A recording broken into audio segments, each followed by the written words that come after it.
Hey y'all, welcome to another episode of the Hardy Wrestling Podcast with your girl Stephanie Hardy, your host with the most. If this is your first time listening to this show, welcome and thank you for joining the ride. And if this isn't your first time listening, thank you for your continued support of this chill, positive, and passionate look at professional wrestling. So, of course, I've got your news and gossip-ish, where I talk about everything that's going on in the world of wrestling via news, gossip, and pop culture. And I've got a special interview with La Femme champion Kaci Dillon, and she's an owner of the BellaDonna Division, which is having its first event next month. And I have more information on that special event later on in a special segment dedicated to just that. So sit back, relax, and listen to the Hardy Wrestling Podcast. Catch the vibe.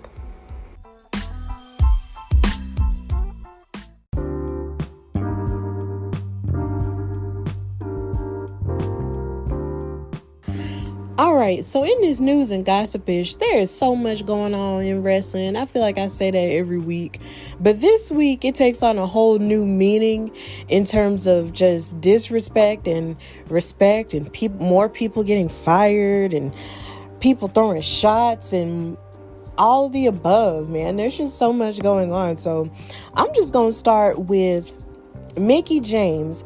As you may or may not know, last week she was announced as one of the talents that unfortunately got released last week among the iconic Samoa Joe, Tucker, who used to be in Heavy Machinery with Otis, and so many different people. And just one of the things that happened over the course of this week in terms of her getting her stuff back. You know how when you leave a job and then sometimes you leave your stuff, some of your stuff behind if you don't get everything, the job is sort of required to sort of give you your stuff back or mail it back if you didn't get it all. So she posted on her social media earlier this week that she got a care package from WWE and it was in a trash bag and in a box.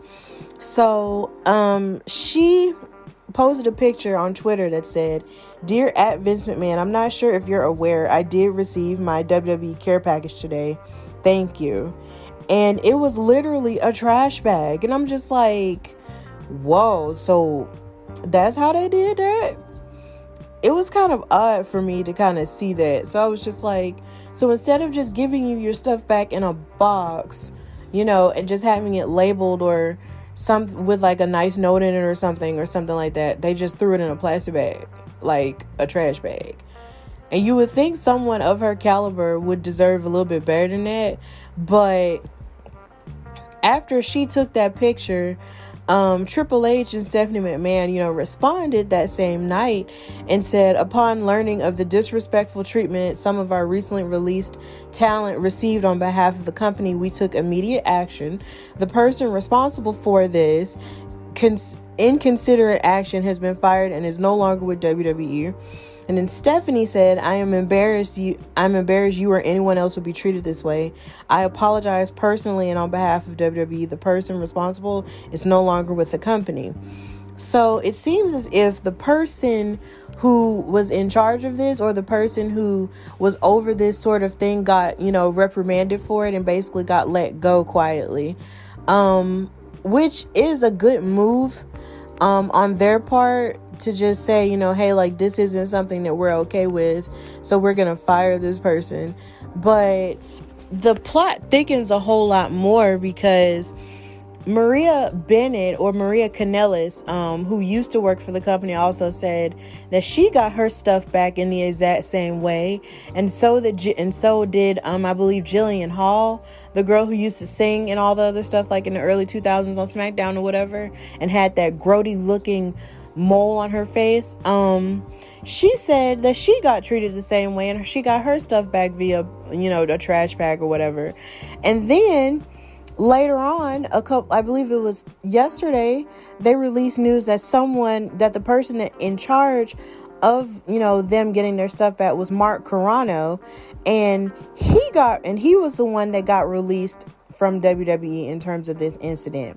So this is a statement that I found on Instagram, and it says that there are several names who were reached out and they identified Mark Carrano as being the point of blame in the trash bag incidents to release talent, and that Mark Carrano's role was already largely taken over by John Laurinaitis, who made the calls to release talent last week and also made calls to apologize to talent this evening. John stated to some of those talents that Mark Carrano was responsible for the trash bag mishaps and that it had been taken care of, without explicitly stating that Mark Carrano had been fired at the time. And it is very possible that Carrano being out of WWE means he could go without an official firing, but without having real duties. And then some other sources from WWE also made contact with Fightful.com to express remorse about the trash bag incidents, calling them embarrassing and saying they should never have happened. And they reiterated that they wanted to take care of it as quickly as possible. This is a statement that was posted on Down for the Count podcast Instagram page. I give a shout out to those girls for doing their thing, but it's not necessarily sure if that's 100% true. But if he's the one that's responsible for these trash bag incidents happening, then yeah, I would imagine that he would deserve some type of reprimand for that, because these are released talent, and the very least that you could do is give them the dignity of having their stuff back without making it seem like you just threw it in a trash bag. I mean, Jesus, like, they've already lost a job that I'm pretty sure they didn't want to lose or that they really loved. You could at the very least pack it a little bit neater, a little bit nicer than just in a plastic bag. But like I said last week, we'll still wish the best for all of the released talent involved, and I just hope that they go somewhere where they are where they're valued and loved as much as they can be loved at this point. So, also in the news, we have the report that WWE will hopefully resume touring in the second half of 2021. So, the company, WWE's chief financial officer, Christina Salin, discussed the tentative plans during a quarterly earnings call Thursday and referenced the Thunderdome concept it has used in the most recent months. And this is from WrestlingInc.com. They tweeted that Salin was asked about WWE's touring plans in the second half of the year. And she said that their hope is full touring in the second half and not retaining a semi-permanent residence in the Thunderdome. So, as you know, since the pandemic hit last year, WWE was finding all kinds of creative ways to still have events and still find ways to include, us fans in these events. So at first they had WrestleMania and all their events in the Performance Center in Orlando, Florida, which is where they train their NXT signees and stuff like that. Then, of course, they moved to the Thunderdome into various arenas in Florida and stuff like that. So, and now they're in the University of South Florida's arena. So, and then at first they were also in the Tropicana field and stuff like that. So now they're doing all of these things to sort of include fans in it, like during live shows. It's like you can watch it on the screen and be a part of the audience that shows up on the LED boards on the television and stuff like that. So they've been finding ways to get people involved and stuff, but you can only, it's only safe to assume, that since WrestleMania has happened and since they've announced WrestleMania next year to take place in Texas, that they're going to actually start implementing a little bit more, hopefully safer live events for fans. Now, I'm not sure if I'll go just yet. It depends on, what's going on with the pandemic after that point. But, if they do decide to come to Birmingham again, I will probably lose my mind for maybe the first 30 seconds of that announcement. But then, put on my common sense cap and just be like, okay, well, Stephanie, you can make the decision to go or you can make the decision not to go. But I still think it's cool that they're still trying to figure out how to, get stuff a little bit back to normal. But, I just say, if you ever go to these live events, just know to be careful and to just be safe, because we're still in the middle of a panorama. So let's just chill and just remember to just do what's best for you. So, also in the news, we have this back and forth beef between Charlotte Flair and Dave Meltzer. Boy, was this kind of hot. So on Raw this past Monday, Charlotte Flair basically got suspended and had like a huge fine for putting her hands on a referee, right? So this sort of led to a whole lot of rumors talking about, why is she leaving, or why was she written off of television with a suspension when she just got back and all of that. And Dave Meltzer, took it upon himself to say in a recording that she was getting a complete makeover because she was subconscious about her looks, right? And a lot of people took issue with it, because he was sort of assuming that she was just going off to get cosmetic surgery, which is something that she may have had in the past. I can't, confirm or deny that. So Charlotte saw this and took major offense to it. And she tweeted out the following. She said, "Yeah, I just listened. I thought Dave Meltzer would have learned his lesson last time commenting about women's bodies, but apparently I'm fair game.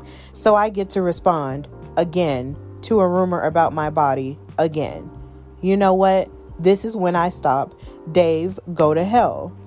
And then she proceeded to tweet out, "You have my phone number. It would take you 30 seconds to ask as opposed to giving straight crap to your listeners. Grow up. For you, of all people, to comment on a woman's looks, do you have any shame, decency, or professionalism left at all? Find a mirror. Look hard, Dave." And I thought that was a really classy and also a savage way to get Dave Meltzer together. And I find it funny that, for a very long period of time, it felt like Dave Meltzer had this reputation of, having, the best inside information in terms of what's going on in wrestling. But it's looking like slowly but surely, well, not even slowly, surely, at this point, he is just becoming this person who really doesn't have it all together in terms of wrestling and doesn't know exactly how to report on wrestling, from a 21st century perspective. And it also seems that he might be a little bit biased in terms of how he did his Wrestling Observer Awards last year and gave a lot of favorable awards to AEW, as opposed to, making it a little bit fair of what you actually saw in terms of wrestling, all across the board, instead of just giving everything to AEW that's positive and everything that's negative to WWE. So it seems like him and another person, say by the name of Jim Cornette, might seriously just need to sort of take a good look at themselves and just not talk so much stuff about these people that they could, just ask about, or that if they don't like anything that's going on, maybe they should just, take it upon themselves to realize that maybe wrestling has outgrown them and they should just chill and just not say ratchet things anymore. But, that's just my take on it. And also stop commenting on women's bodies. If you are a man, you have no right to talk about a woman's body and everything that's happening with it or changes that you feel like should be happening or whatever. I mean, a woman's body is her choice. My body is my choice. So y'all need to shut up. Either way, also in the news, we have the amazing news that Ronda Rousey and her husband Travis Brown are expecting their first child. So they announced on Wednesday in a video that was posted to her YouTube page, she showed off her baby bump and said she's about 4 months pregnant. Now her leaving WWE when she did after she lost the winner takes all match at WrestleMania 35 a couple years ago against Becky Lynch and Charlotte Flair in the first women's main event. She was taking some time off to actually focus on trying to get pregnant because she really didn't want to have a baby. So now it's looking like this is actually happening. Now, Travis Brown, of course, has his children from a previous relationship, but she's never had a child, so this is her first baby. So I want to give a congratulations to them, and I hope that they give birth to an amazing child that's really athletic and stuff like that. So that would be really amazing because he is actually a former MMA fighter as well.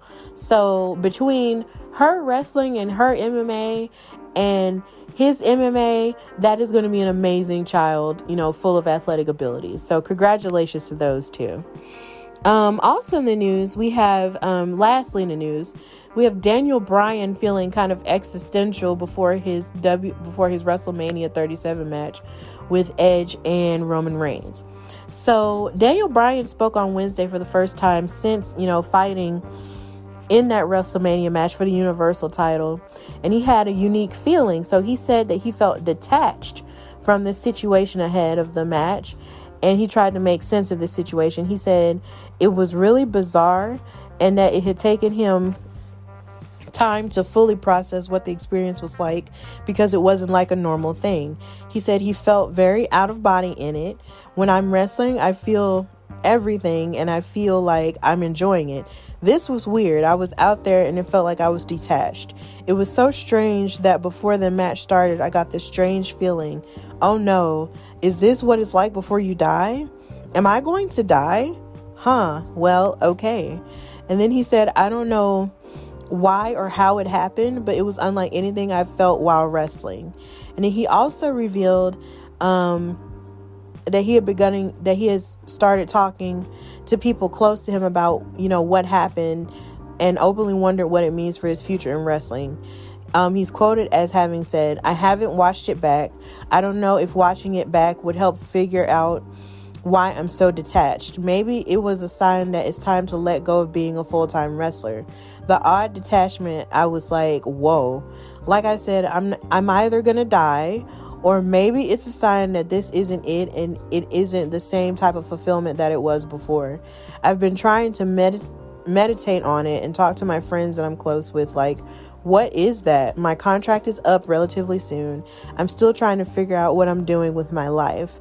So what it seems like here is that maybe he's feeling that maybe his season of being a full-time wrestler is wrapping up. And it's so funny that this happened, and he talked about this right before this episode of SmackDown came on tonight, and he's been challenged by Roman Reigns for a Universal title match next week on SmackDown. But if Daniel Bryan loses, he has to leave SmackDown, forever, and he never wants to see him again. So if this is a farewell situation that we're going through, this is going to be kind of emotional.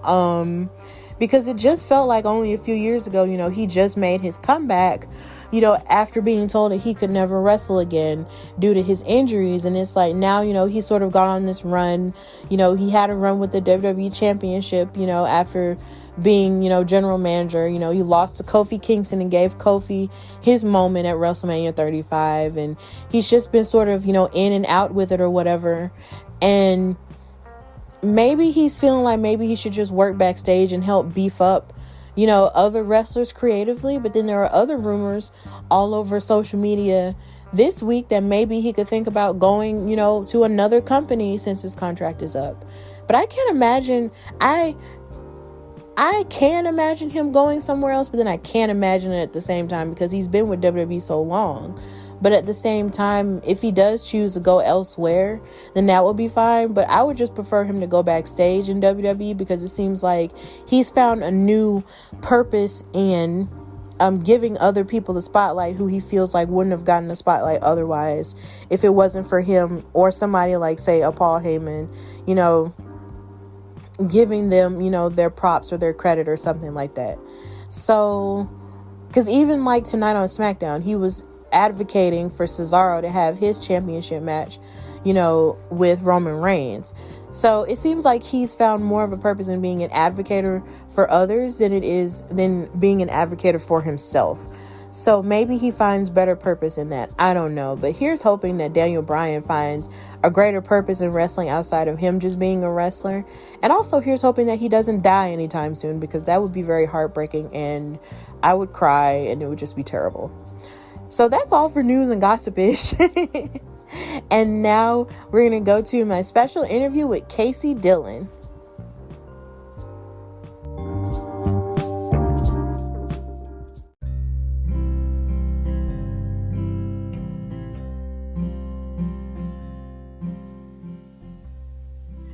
All right, so This is the Hardy Wrestling Podcast, and on today, I have a special guest. She is a referee and a wrestler, and also the owner of the BellaDonna Division here in Alabama, which is my home state. Give it up for Kaci Dillon. Kaci, how are you? Doing great. How are you, Steph? I'm doing fantastic. I'm so glad to have you here. So I'm gonna So I'm gonna ask you my first question that I ask all of my guests, and I'm gonna ask you, when did you fall in love with wrestling? It had to be. I'm gonna age myself here, but it had to be in like 1992. I was 4 or 5 years old. Back in the WCW heyday, being from Alabama as well. I don't even know if you were alive then, but the WCW that we got was the wrestling. That's the wrestling you got on the TV, guys. And on the CBS Superstation, and Sting is what made me fall in love with wrestling.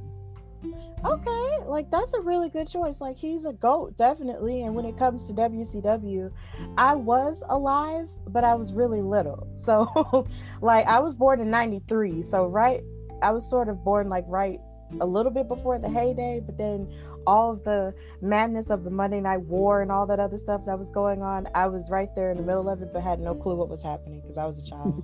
But my dad was watching it, and he was flipping back and forth and taping it. So that was always, my experience with it. And Sting was one of his favorites and my grandmother's favorites as well. So that's a good choice to start with. So I want to ask, what was it that sort of happened in your life to make you want to pursue it as a career? So I actually wanted to do this when I was a lot younger. I've been an athlete my whole life, but honestly, at the time, there was no schools anywhere near Gadsden. I don't even know if there was even a wrestling school in Alabama at the time, at least not local. I'd heard about schools throughout the country and stuff like that. And when I graduated, that was one of the things I wanted to do.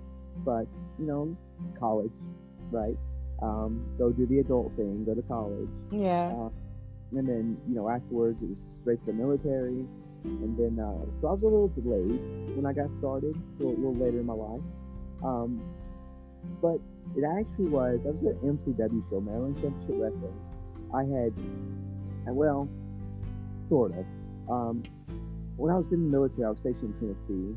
And I used to watch OVW a lot.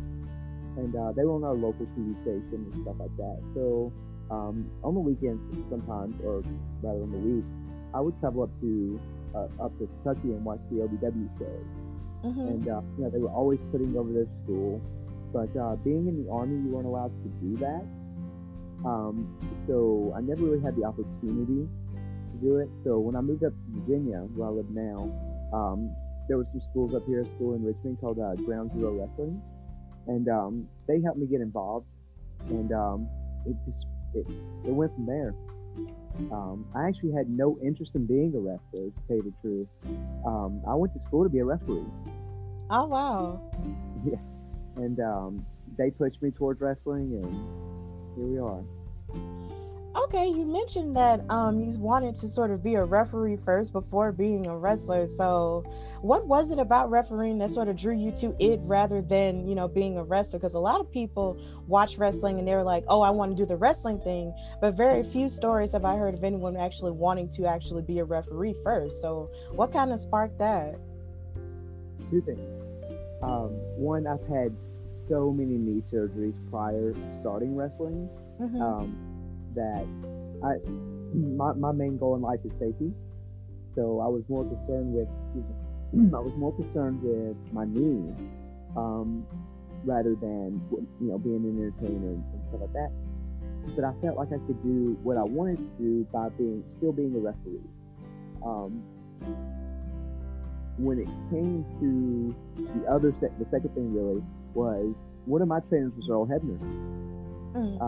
Dave and Earl Hebner up in Richmond, and if you didn't want to be a referee after meeting them, did you really meet them? So that was the two things that really pushed me towards wanting to be a referee. Okay. cool. That's an amazing story. Plus, I need to prove to people in Alabama or people outside of Alabama that we can count past 30. Oh, definitely. Yeah. See, I'm so glad you actually said that because I remember it just makes me, realize how important it is that this event is even happening simply because of the fact that I feel like a lot of people really don't take into account that Alabama has, some of the best talent in terms of wrestling, that we are still very much interested in it and there's still a market for it here. So I'm actually glad that you said that. So as a wrestler and as a referee, how exactly has the independent scene treated you, whether it be in Alabama or in any other states? I actually had a very good wrestling career. Short, it was short, but it was good. Um, I I traveled the world wrestling. I wrestled in England, in Wales, in France, wrestled in Canada. Um, all over just about every state. I think 38 of 50 states. Maybe I hit 39. Um, so, I mean, my career was fantastic. I loved it. I had great times everywhere. I've had a few bad experiences. Don't get me wrong. Um, the indies are run. Sometimes promotions are run by stupid people. Mm-hmm. But I had a great time. And to tell you the truth, Alabama was one of my favorite places to work. Um, it just has, it's a style of wrestling I grew up with, good Southern wrestling. And it was a style I imitated. It's a style that I moved towards when I was trying to find my character, my gimmick. And so I fit better in the South. Mm-hmm. Don't get me wrong, I did New York and I did Pennsylvania, and I still do all those places. And I've got my fans there, but I'm more of a side attraction up there, up here on the East Coast, really, because my styles are so different. I'm more of a Southern style, so when you bring a Southern style to a Northern state, you stand out. And sometimes it's not necessarily a good thing. It's not a bad thing, but not a good thing. So I loved my career. I had a great career. No regrets. Met some fantastic people.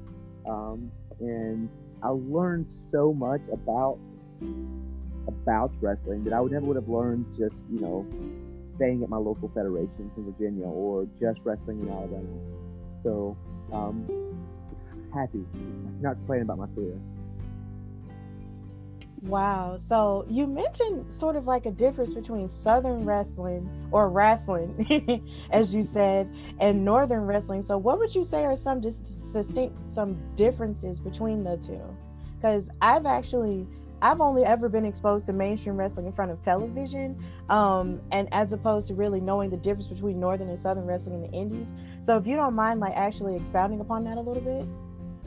Yeah, and this one, I'll put this disclaimer out there. This is 100% opinion. But what you see up north is more of imitation of, and honestly, throughout most of the country, it's more of an imitation of what you see on TV with WWE. It's a lot of fast spots, a lot of big spots, a lot of flippy stuff, stuff that's not necessary in a wrestling match, but makes everybody go, "Whoo!" You know. And gets the chants going and stuff like that. What I consider more Southern wrestling is it's a slower, laid back, more of a fight, telling more of a story. You're putting more psychology into it, and you're doing things for a reason. Like, you don't have to go out there and take 30 bumps to put over a good story. And that is something that you don't see up north so much. Everybody gets, or even here on the East Coast or wherever, or even out in Vegas or wherever I've wrestled, you're told to go out there and give me 8 to 10 minutes, and it's 8 to 10 minutes of bumping from 30 seconds into the match. You're only taking that first bump, and I don't understand it. I mean, I've done it. I'll do it for the right paycheck, and I've done it for the paycheck, but it shortens your career. And when you come down to the South and you get a good Southern wrestling match, there's a lot of gimmicky stuff, a lot of character work, a lot of hooting and hollering and playing with the crowd, and the stuff that makes the indies more fun than necessarily the TV does. Stuff you can't experience just watching TV, or even sitting at a big promotions stands. So I punch you, you sell that punch. I body slam you, you better sell that body slam. Not necessarily a setup for another position. It may just be a move, and you just don't see that up with a lot of northern promotions. Not knocking it, it's not my style. Okay. Well, I'm actually glad that you were able to break that down. So as a performer, a lot of people were definitely affected by the pandemic. So how exactly were you able to sort of pivot that and adapt to that situation, as we all have had to do in the midst of it? It was quite frustrating, to say the least. We in the business, we're attention whores. If you don't mind me using that word. Oh, that's fine. We want the spotlight to be on us at all times, right? You may be a little shy, quiet in your real life, but when it comes to performances, you don't want to perform in front of no one, right? I mean, we do it. We do it with closed tapings up in Maryland and Pennsylvania, places I've done recently. As much as yesterday, I was doing closed tapings yesterday, but it's frustrating. One of the things you do as a wrestler is you perform based on the reaction you're getting, and you react based on the performance that you're getting, right? Mm-hmm.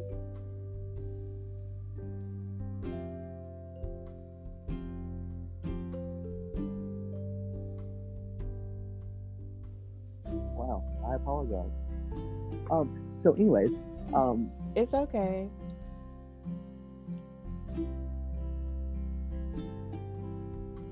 and so without a crowd, it's hard. It feels like training, right? And when sometimes there's no motivation. So the pandemic really put a whole spotlight on how depressing things can be when what you love is taken away from you. Mm-hmm. For the fans that are strictly WWE, AEW type fans, you guys were lucky. You got to keep wrestling for the most part. But those of us who are more driven to the performance side and not so much necessarily the TV side of things and watching it ourselves, it was quite depressing, and it took a mental shovel per se to a lot of people's heads. I know a lot of people that said they didn't want to come back after the pandemic. This business can burn you out, and sometimes you need a break. But too long of a break, it's like being stuck in the house, like everybody else is stuck in the house, right? It just burns you out. And I don't know if I'm rambling here. I don't know if I'm making sense, but kind of get the gist of what I'm trying to say is it was hard mentally on everyone. And then there's the lack of a paycheck as well. Mm-hmm. This is a business. We do make money. I don't make money. So when you lose that income, you lose what you love. You're stuck at home. It was depressing for everyone, I think. Okay. So how exactly were you able to, adapt in the midst of that and sort of, push forward in a positive way? There was a lot of things, promo battles. A lot of people were doing promo battles. I'm not sure if you follow how many independent wrestlers you follow on TV or on Instagram or whatever, Facebook.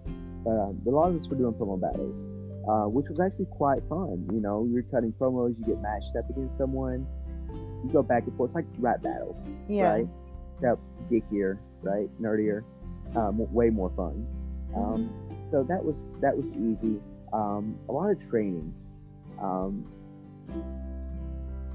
Over 2018, 2019, I had 3 weekends off out of how many weeks are there in a year? 52?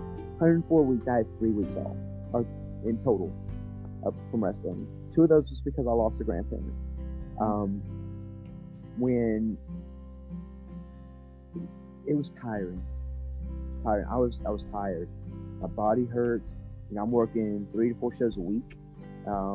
So in that situation, sometimes you have to, maybe miss a training night one time a week, or maybe even you can't go training at all that week because you guys, your normal shoot job and stuff like that.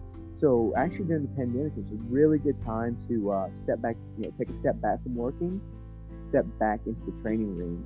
And I stepped back into the training ring with up at MCW, Maryland Championship Wrestling.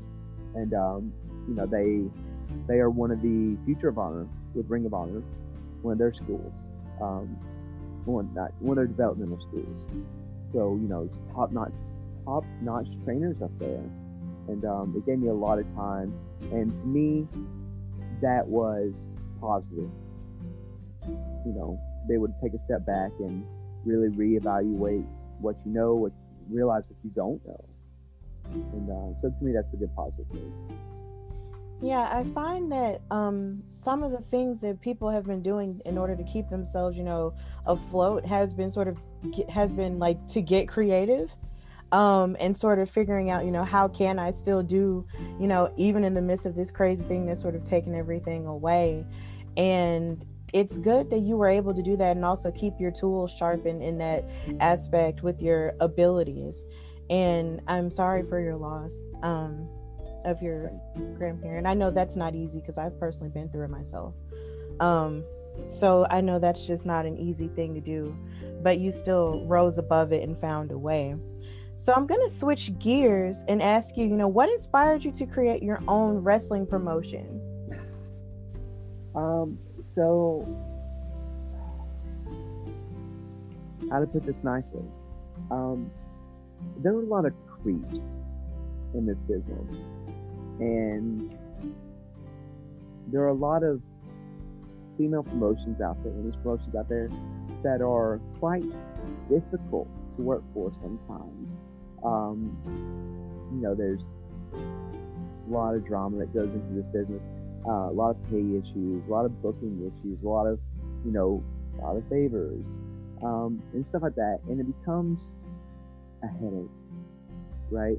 And then there's the fact that women's wrestling is not respected. It doesn't get respect that the men do, right? So if you're traveling around the country, you're busting your ass to get to a show that has 7 matches, 1 women's match, right? And and people actually get up and go get sodas. Like they don't respect it. They don't watch it. It's the throwaway match. And that's not even counting the South. When you come to the South, it's been historically even worse, right? You have to be a damn good character to really grasp the attention of those folks, or you just have to be a Barbie doll. And honey, I'm not a Barbie doll, so I went for the character thing, right? But there was no reputable, really solid women's division in Alabama. When I first started working in Alabama, there was quite a few of us. There was me, there was Aja, there was Aja Pereira, there was Wode, there was obviously Veronica Fairchild, there was who else was available at the time? I was bringing girls down from the East Coast to come down and work with me. There was so many, and then there's the Florida girls. There was just numerous. At the time, there was actually good women's wrestling in Alabama, but you would only get 1 match. And so it was difficult to always maintain that and to push that narrative forward that it actually is an incredible thing to watch. So Veronica and I both decided to step back from in-ring work to pursue this. She has a little bit of experience in promoting.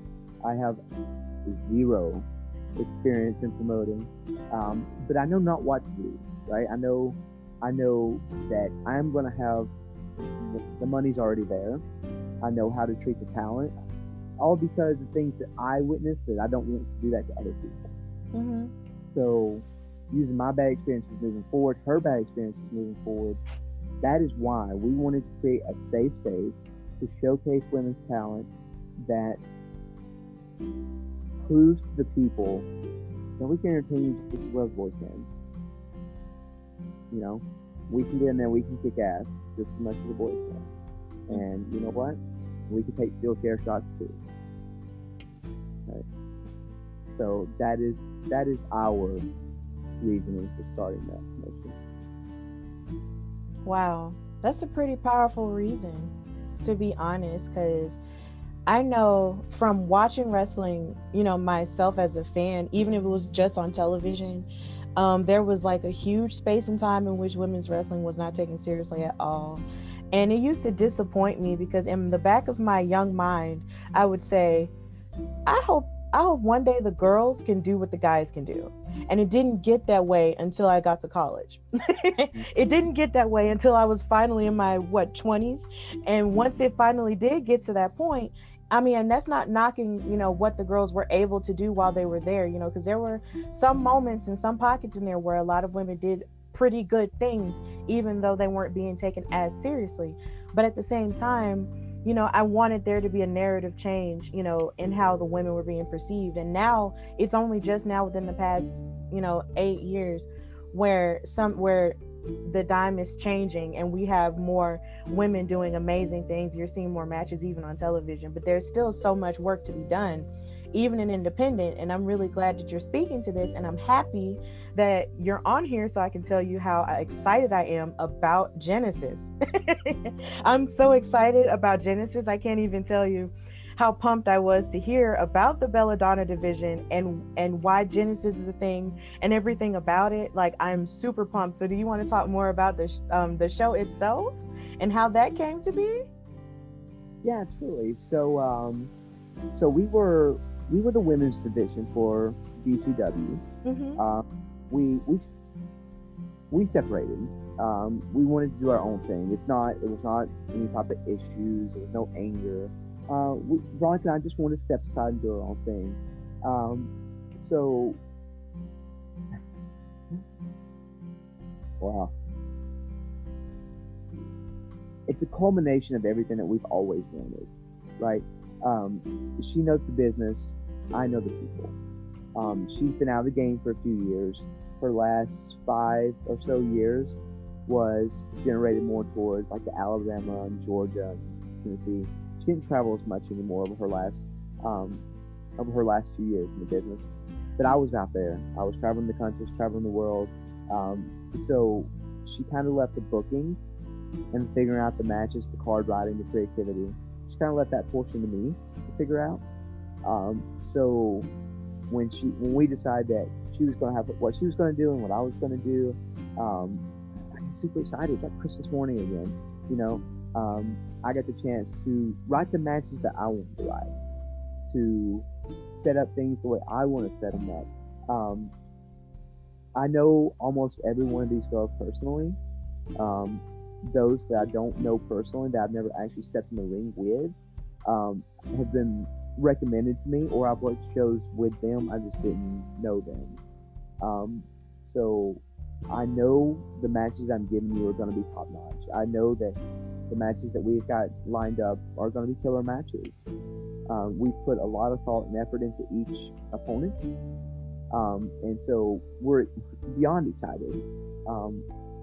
Nervous too, extremely nervous.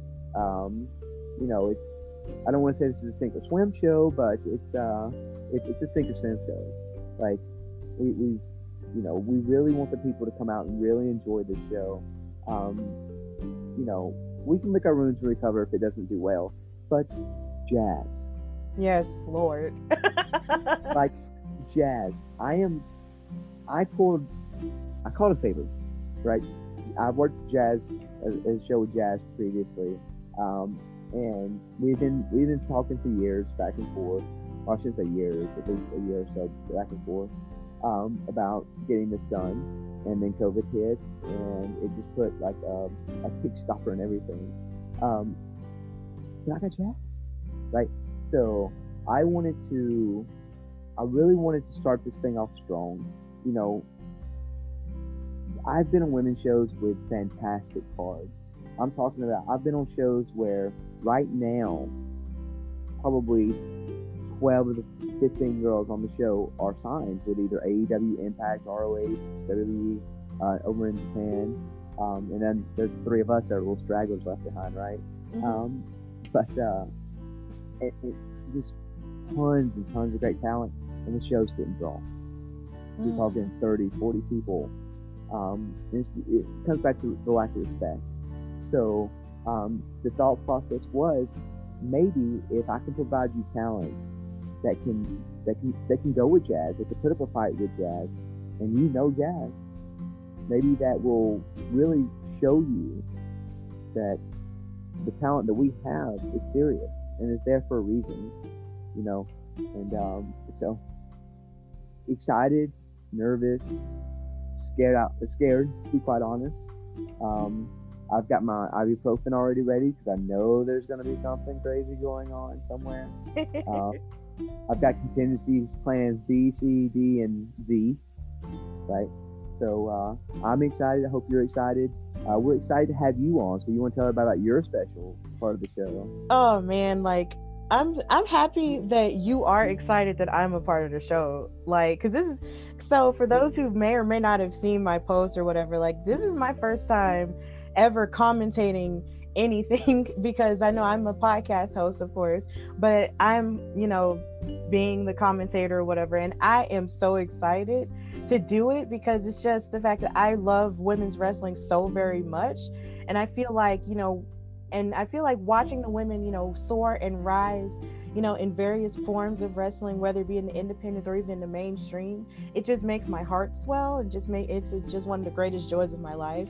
And I just feel really honored, that you would even want me to even be a commentator on this thing. Like, I just, like, when you told me that you wanted me, I was just like, are you serious? Oh my God. Like, I just couldn't breathe. I was like, it was one of the greatest, points of my life because I just write stuff down a lot. And one of the things that I do write down a lot is like, maybe, if this is going to be a career, that maybe I could start using my voice here as a commentator or here as a host or here as a thing, and I never thought that it would come into fruition this quickly, but now it is. And I'm just so happy to rise to the occasion of what this means, for my home state, for Gaston, for women's wrestling, and for all of you guys. And I'm just really excited and really honored and humbled that you even considered me for it. Like, it's crazy. I'm so happy. We're happy to have you. That's one thing that you'll learn about any wrestling, more so about women's wrestling, is we're here for opportunities. Like, we're all trying to make it, right? We're all trying to get somewhere. And some people aren't at this point. Some people have accepted their position, right? But others are still trying to make it, right? And so showcasing female talent and local talent is, I don't have a lot of local girls on this show. It's not that the local girls aren't good. It's that they were booked, to be quite honest. Mm-hmm. And I had the girls that I wanted to use, and then I used some gap fillers and stuff like that. I just looked behind the scenes a little bit. So I don't have a lot of local girls. So having you as a representative of Alabama, besides Veronica and myself, really, there's no other Alabama representatives. Oh wow.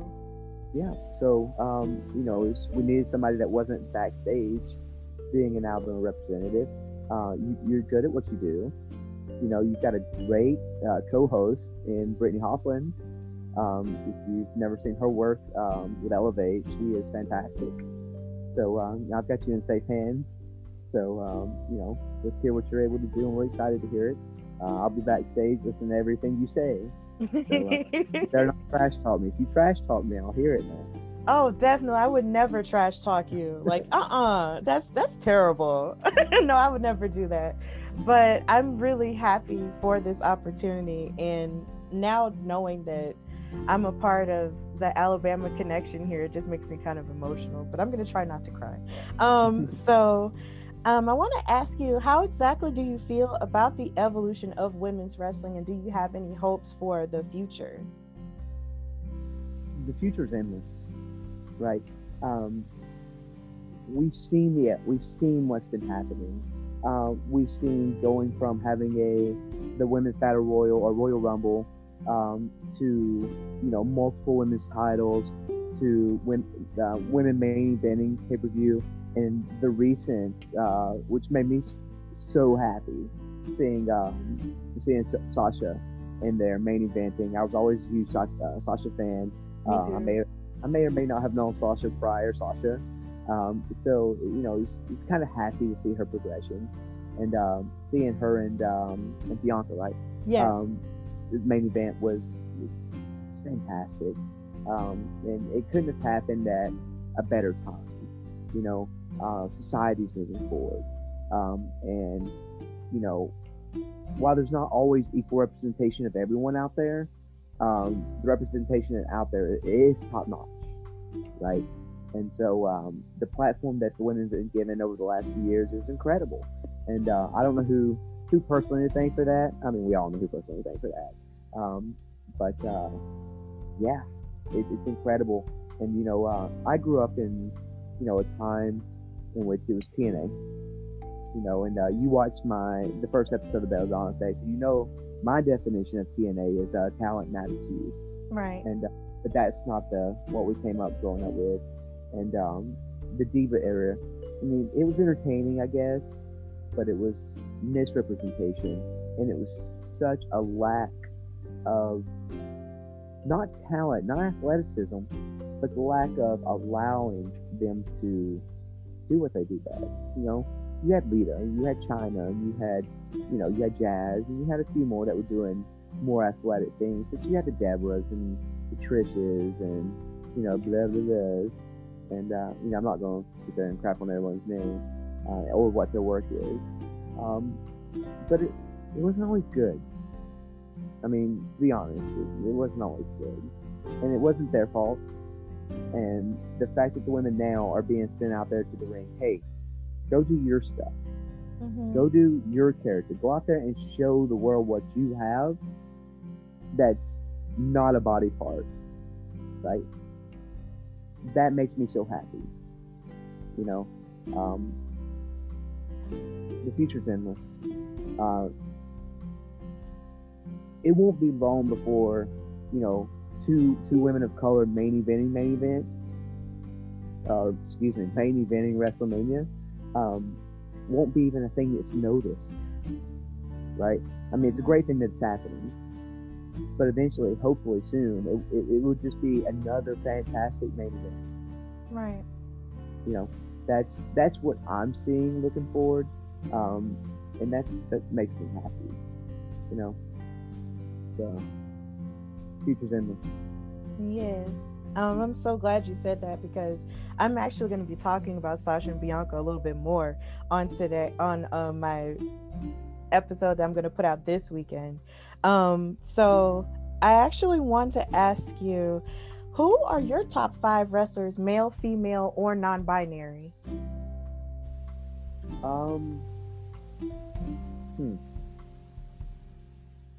It's a good question. So I'm honestly gonna stick with more of the smaller famous folks. To be quite honest, we said Sting, right? Sting is always been a thing. We'll go. Ric Flair's always been a favorite. But then of course, I was always an Austin fan as well. But I think some of my favorites are actually lower level girls now. Nyla's always been she's been a friend of mine for years. She was one of the first signings to AEW, and I love Nyla to death. We've worked together so many times up here in the West Virginia, in the Virginias and Marylands and blah blah blah up here, man. And we've always had a great time together. And we were supposed to go to Japan at one point together at some point. So I love Nyla, and her work is so great. Another girl that has been in and out, back and forth to the bigger promotions, is Kylie Ray. I love Kylie. She's a sweet girl. Her work speaks for itself. I don't know if you're a Kylie Ray fan or not. I love Smiley Kylie. She's that girl that can always make you happy as soon as she walks through the door. Yeah. It's not character; it's her. It's her. Mm-hmm. Like, so always love that. Another wrestler that you may or may not have ever heard of, but has done so much for me personally, in and out of the ring, and has been an icon in women's wrestling, is Lufisto. Not sure if you're familiar with her. She's a Canadian wrestler. She lived in the States for the longest. It was actually my third match ever. But 20 plus year worker, a real pioneer in women's wrestling. I guess the woman that never got signed, right? But should easily have been signed and would have easily topped every women's division she ever was in. She just had some issues. And so she's always been one of my favorites. But if we go back to the more well-known side of the house, yeah, Sting, Austin, Undertaker, Flair. Was always a Bobby Roode fan. I love Bobby Roode. I don't know why, but I like Bobby Roode. There's something about it that just gets me. Yeah, so I would call them my 5 bigger name favorites. Okay, that's a pretty solid, list of people, and even ones who are your own personal favorites as well, even from the independents, that's really solid and it's valid here. So that was really good. And I'm actually going to look up more information on Mephisto because I have heard that name before, but never really looked into her. But I'm going to definitely look into her now. Well, I hope you have dedicated hours because there's tons and tons of stuff out there that you could watch for days. Oh, snap. Okay. Well, I'll definitely do that, when I get a chance. So, I want to ask you maybe 2 more questions. Do you believe that there should be more women in creative positions and media-based positions in wrestling? Yes. This is still a male-dominated sport, regardless of how great the Revolution is going, how great, these main event matches are going. Still a minority. Still very underrepresented.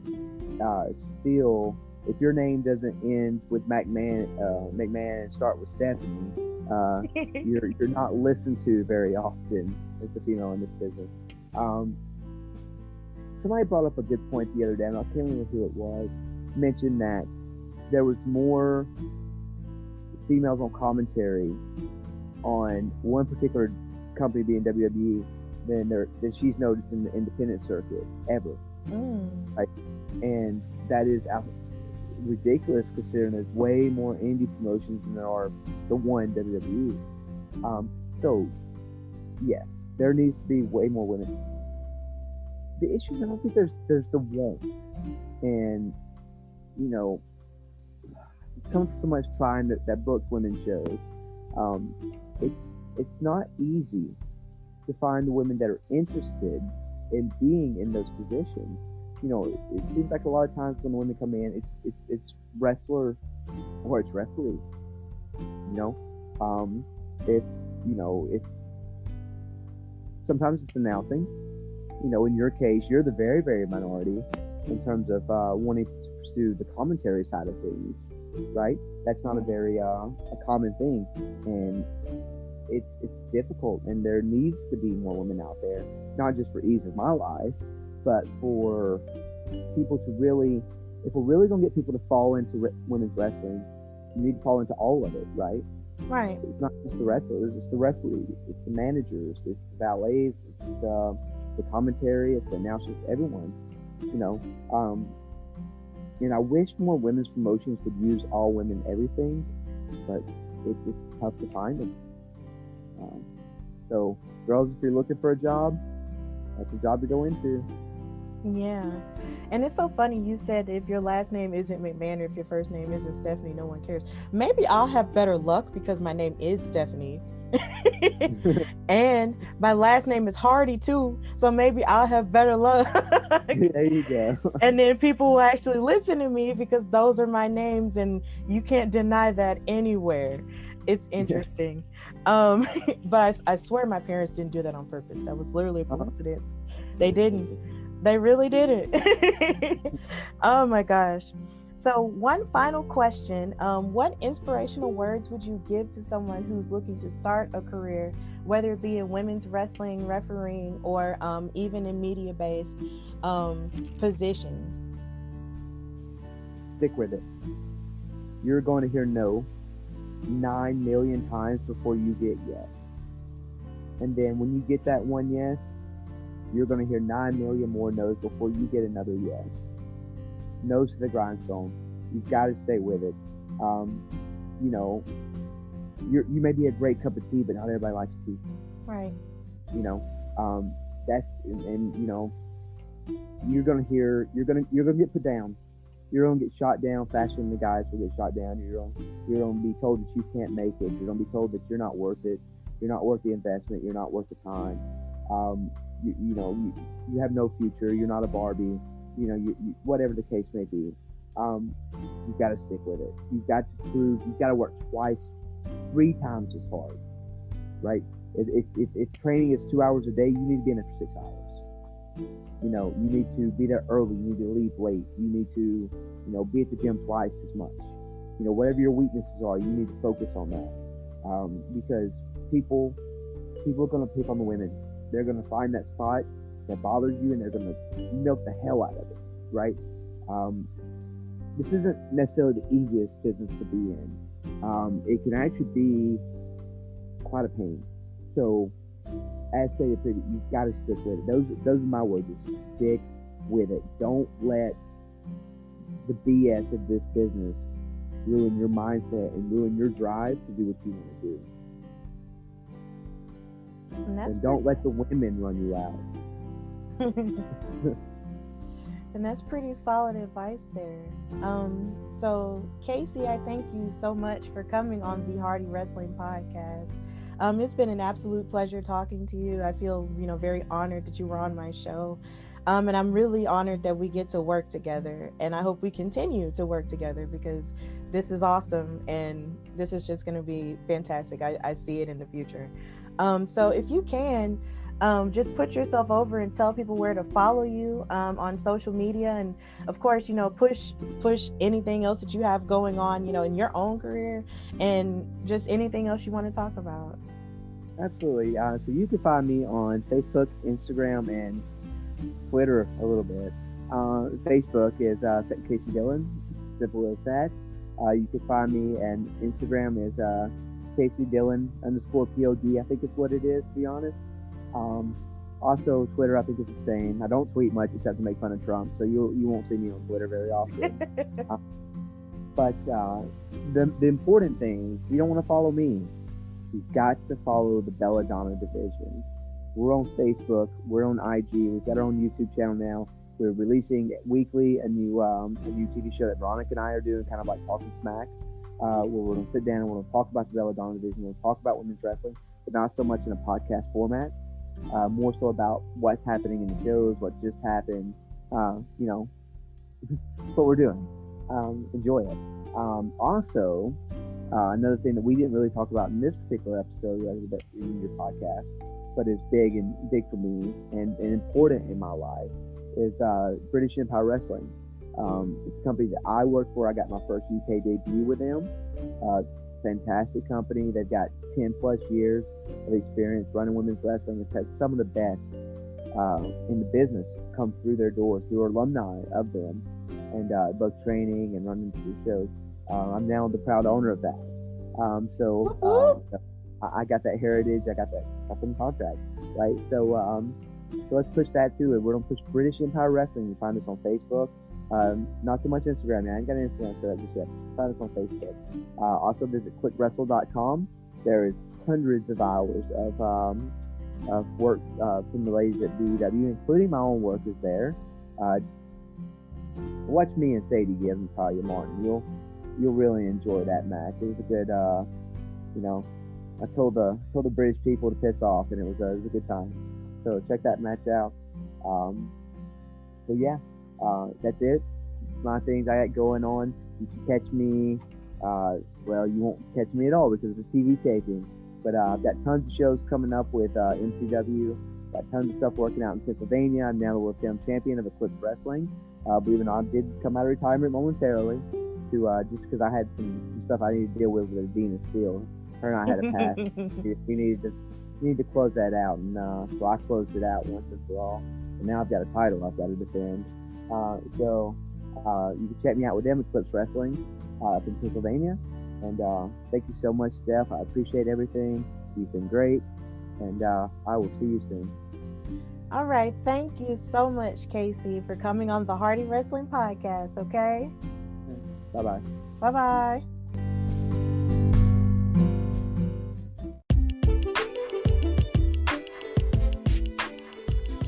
Okay, so since I had the amazing Kaci Dillon on my show, and I want to thank her for coming on the Hardy Wrestling Podcast, I want to take this time to actually put over this event a whole lot more, and I'm going to be doing it within the coming weeks leading up to the event. So, the BellaDonna Division is one of the first all-female women's promotions in the South, and I'm so proud that it's taking place in my home state of Alabama. Whoop whoop, sweet home Alabama.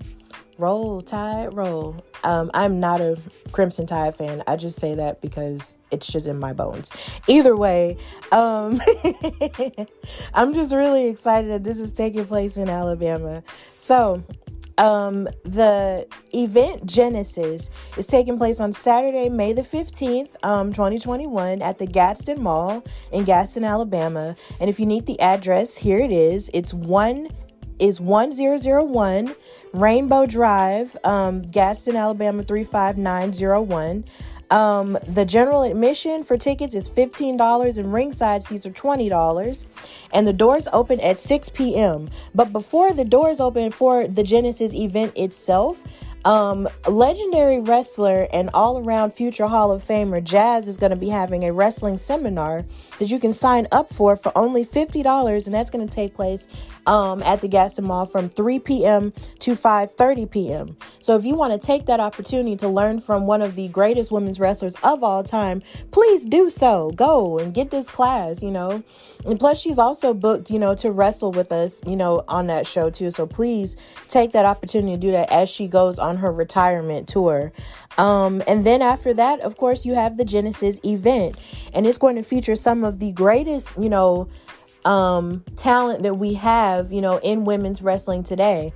Some of these women have, various backgrounds and various different, fighting styles, and they have fought all over the world and competed in various promotions, some of them even in WWE a couple of times, and some of them on Impact and other places as well. So first we have NWA legend Joyce Grabble's going to be there, Harley Fairfax, Valentina Loca, a UK star by the name of Eden Von England, Jocelyn Navarro, who's a Jamaican superstar, Ariella Nix, Nina Monet, Gabby Ortiz, BB Ryan, Trixie Shalance Royal, Heather Monroe, Rachel Ray Lynn, Brittany Blake, and the weapon of all destruction, the WOAD, is going to be there. And also, I'm going to be making my official debut as a commentator, and I'm going to be commentating alongside Brittany Hufflin. She is amazing, and we're going to try to, I'm going to try to keep up with her as much as I possibly can, because this is going to be my first time, so I'm really excited, to be a color commentator for this event. Women's wrestling has always been something I've been passionate about. So the idea that something like this, is happening in my home state and I get to be a part of it, just really moves me, and it'll always, touch me to no end. And hopefully, this can be the start of something new in my life. No High School Musical though. So, so we're going to tear it down and we're going to tear it up at Genesis, which is basically, the beginning of things. If you know anything, about, biblical knowledge, Genesis is translated to the beginning. And hopefully this can be the beginning of something great that can continue to happen in the state of Alabama, for women's wrestling.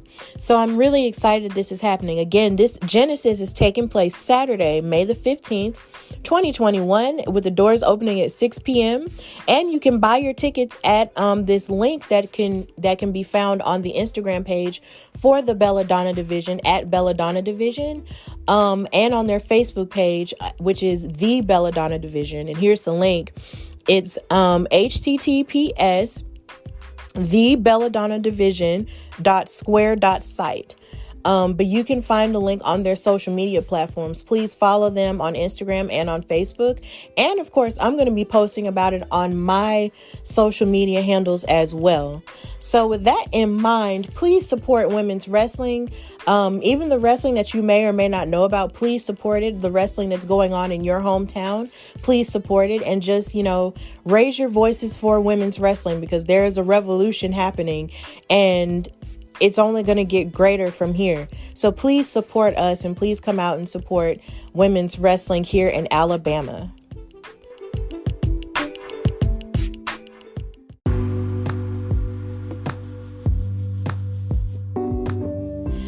All right, so thank you guys for listening to this episode of the Hardy Wrestling Podcast. Like I always say, if you want to listen to the show, you can listen to the show everywhere you get your podcasts, as Google Podcasts, Apple Podcasts, my YouTube channel called The Hardy Wrestling Podcast. Please like, share, and subscribe to that channel. You can listen to me on iHeartRadio, Spotify, and various other places as well. You can also follow me on Instagram at Hardy Wrestling Podcast, and on Twitter at Hardy Wrestle Pod, due to the characters. And, if you want to, check me out, you can also check me out at Queen Steph Hardy on Instagram and Twitter. And if you want to follow me on Facebook, you can find me under Stephanie LaShawn Hardy, because that's my whole name. So, with that in mind, I hope you're being safe and you're continuing to be your very best self and being the boss or EST of your own life, or the king and queen of your own life, and just making decisions that ultimately, benefit you and your journey and your bottom line. So with that in mind, thank you for listening to the Hardy Wrestling Podcast. And until next time, bye y'all.